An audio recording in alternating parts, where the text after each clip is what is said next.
नमस्कार दोस्तों, स्वागत है आप सभी का आपके अपनी प्रोग्रेस एजुकेशन के यूट्यूब चैनल पर। मैं पूनम यादव। आज की वीडियो दोस्तों हमारी सामान्य विज्ञान की है और ये पार्ट 3 है। तो आज की इस वीडियो में भी हम बहुत ही अच्छे अच्छे क्वेश्चनों को करने वाले हैं। तो दोस्तों वीडियो को पूरा एंड तक देखिएगा। वीडियो अच्छी लगे तो लाइक शेयर एंड सब्सक्राइब जरूर करिएगा। तो शुरू करते हैं बिना किसी देरी के आज की इस वीडियो को। तो पहला क्वेश्चन है आपकी स्क्रीन के सामने, इनमें से कौन सा एक स्वैच्छिक कार्य नहीं है।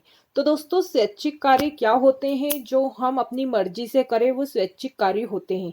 जैसे कि मुट्ठी को बंद करना, यदि हम चाहें तो मुट्ठी को बांध सकते हैं और खोल सकते हैं। एक कुर्सी को चलाना, ये भी क्या है? स्वैच्छिक कार्य है जो अपनी हम हमारी इच्छा अनुसार चला सकते हैं। एक वस्तु को लेना, ये भी हम हमारी इच्छा के अनुसार जो है एक वस्तु को ले सकते हैं और दे सकते हैं। लेकिन दोस्तों दिल की धड़कन हमारे कंट्रोल में है क्या? यदि हम कहें कि दिल की धड़कन चलो तो चलेगी क्या? यदि हम कहें दिल की धड़कन रुको तो क्या रुक जाएगी क्या? तो दोस्तों ये हमारे हाथ में नहीं होता है। तो यही क्या है? स्वैच्छिक कार्य नहीं होगा। जो हमसे नहीं हो वो स्वैच्छिक कार्य नहीं होगा, और जो हमारी इच्छा के अनुसार काम करे या हाथ चले वो हमारा स्वैच्छिक कार्य होगा। तो हमसे क्वेश्चन में बोला है कि एक स्वैच्छिक कार्य नहीं है, तो दिल की धड़कन जो है यही क्या है? स्वैच्छिक कार्य नहीं है। तो यही हमारा आंसर ऑप्शन बी हो जाएगा। प्रश्न नंबर 2 है, एड्स का पूर्ण रूप क्या है, यानी कि एड्स का फुल फॉर्म क्या होता है। तो दोस्तों एड्स का जो फुल फॉर्म होता है ये एक्वायर्ड इम्यून डेफिशिएंसी सिंड्रोम होता है। तो ऑप्शन डी हमारा आंसर करेक्ट हो जाएगा। और ये वाला जो क्वेश्चन है दोस्तों कई बार एग्जाम में पूछा गया है, तो आपको जो है एड्स का फुल फॉर्म अच्छे से याद रखना है, क्योंकि एड्स का जो फुल फॉर्म है कई एग्जामों में पूछा गया। तो एक्वायर्ड इम्यून डेफिशिएंसी सिंड्रोम इसका फुल फॉर्म होता है। चलते हैं अगले प्रश्नों की ओर। प्रश्न नंबर 3 है, बेरी बेरी एक रोग है जो किस कमी के कारण होता है। तो दोस्तों जो बेरी बेरी रोग होता है ये विटामिन B1 की कमी से होता है। तो ऑप्शन बी हमारा आंसर सही हो जाएगा। क्वेश्चन नंबर 4 है, हाइड्रा प्रजनन करता है। तो दोस्तों हाइड्रा लैंगिक और अलैंगिक दोनों ही रूप से प्रजनन करता है। जब भरपूर मात्रा में भोजन उपलब्ध होता है तो वह मुकुलन के द्वारा अलैंगिक रूप से प्रजनन करता है। तो इसका जो प्रजनन होगा वो मुकुलन के द्वारा होगा। तो ऑप्शन जी हमारा आंसर करेक्ट हो जाएगा। क्वेश्चन नंबर 5 है, नेप्थलीन की गोलियां समय के साथ डेड्रेडेश के कारण गायब हो जाती है। तो दोस्तों नेप्थलीन की गोली जो आप लोगों ने देखी होगी, आप यूज भी करते हैं घरों में। जब बारिश के दिनों या ठंड के दिनों में हम क्या है अलमारियों में कपड़ों की जगह उसको रख देते हैं ताकि कपड़ों में बास या सिड़न न आए। तो दोस्तों ये क्या होती है कि कुछ समय के बाद में ये गायब हो जाती है, यानी कि इनका क्या है ऊर्ध्वपातन हो जाता है। ये ठोस से क्या है गैस में बदल जाती हैं। तो ये क्या है समय के साथ गायब हो जाती हैं। तो ये ऊर्ध्वपातन के कारण क्या है गायब हो जाती हैं। तो ऑप्शन सी हमारा आंसर करेक्ट हो जाएगा। क्वेश्चन नंबर 6 है, निम्नलिखित में से कौन सा रासायनिक यौगिक का एक उदाहरण है। तो दोस्तों रासायनिक यौगिक का जो उदाहरण है वो कौन सा है हमें इसमें बताना है। तो दोस्तों संगमरमर का जो रासायनिक नाम होता है वो होता है calcium calcium carbonate. Calcium carbonate जो है दोस्तों संगमरमर का रासायनिक नाम होता है। इसका रासायनिक सूत्र होता है CaCO3, इसका रासायनिक नाम होता है। और यह एक अकार्बनिक रासायनिक यौगिक होता है। तो यही हमारा क्या है रासायनिक यौगिक हो जाएगा। तो ऑप्शन डी हमारा आंसर करेक्ट हो जाएगा। इसका दोस्तों कई बार रासायनिक सूत्र भी पूछ लिया जाता है, तो आपको याद रखना है CaCO3 इसका रासायनिक सूत्र है। और इसका जो रासायनिक नाम है वो कैल्शियम कार्बोनेट है। और ये कैसा है दोस्तों? तो ये अकार्बनिक रासायनिक यौगिक है। क्वेश्चन नंबर 7 है, शब्द कोशिका द्वारा निम्न प्रतिपादित किया गया था। तो दोस्तों सन 1665 में क्या है रॉबर्ट हुक ने जो है कोशिका की खोज करी थी। इन्होंने जो है वृक्ष के छाल में जो है इनको मधुमक्खी के छत्ते जैसी संरचना दिखाई दी। तो उन्होंने इसी को क्या है सेल यानी कि कोशिका नाम दिया।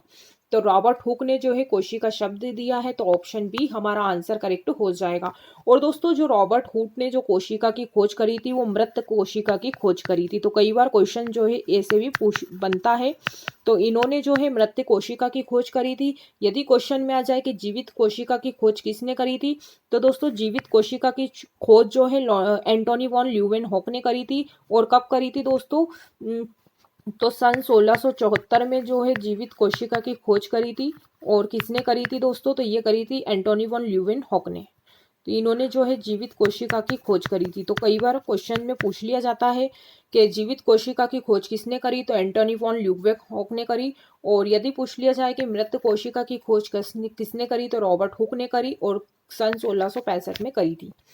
तो ऑप्शन बी हमारा जो है इसका आंसर करेक्ट हो जाएगा। क्वेश्चन नंबर 8 है, कारों और स्कूटर की हेडलाइट में इस्तेमाल होने वाले दर्पण निम्न होते हैं। तो दोस्तों जो कारों और स्कूटर की जो हेडलाइट में जो दर्पण का यूज किया जाता है उनका जो आकार में वो अवतल होते हैं। तो ऑप्शन ए हमारा आंसर करेक्ट हो जाएगा। क्वेश्चन नंबर 9 है, निम्नलिखित में से किसका उपयोग परमाणु रिएक्टरों में मंदक यानी कि मॉडरेटर के रूप में किया जाता है। तो दोस्तों जो ग्रेफाइट है इसका यूज हम मंदक के रूप में भी करते हैं और पेंसिल के अंदर जो लीड होती है जिससे हम लिखते हैं उसके अंदर भी ग्रेफाइट का ही यूज करते हैं।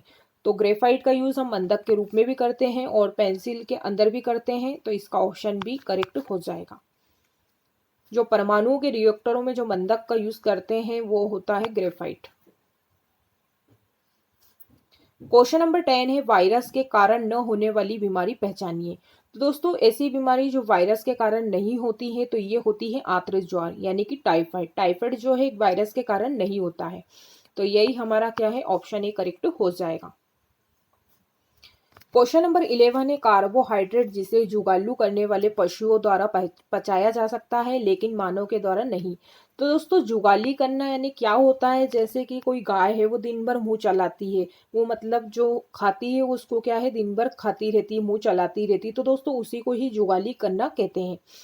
तो दोस्तों जुगालू करने वाले जो पशु होते हैं वो पचा सकते हैं और लेकिन हम नहीं पचा सकते। तो वो कौन सा कार्बोहाइड्रेट है, तो वो है का दोस्तों सेल्यूलोज।